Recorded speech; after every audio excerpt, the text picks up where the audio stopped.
Online माध्यमांचा वापर करून मार्केटिंग करताना आपण कोणकोणते ॲसेट्स वापरतो? इमेजेस, व्हिडिओज आणि टेक्स्ट.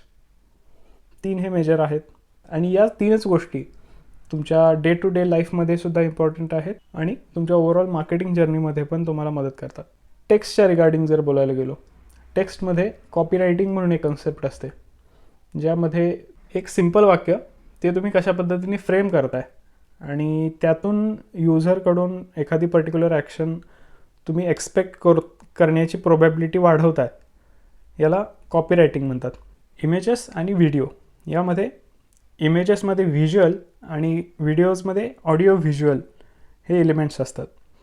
तर प्रत्येक गोष्टीमध्ये वेगवेगळ्या इम्प्रूव्हमेंट्स व्हायला पाहिजेत आणि ते इम्प्रूव्हमेंट तुम्ही हळूहळू करत गेला की तुमच्या ॲडव्हर्टायझर्स चांगला रिस्पॉन्स द्यायला चालू करतात, तुम्हाला ROI त्याचा चांगला मिळतो.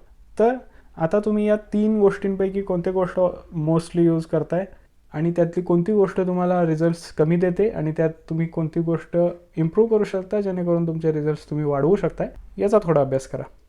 चालेल.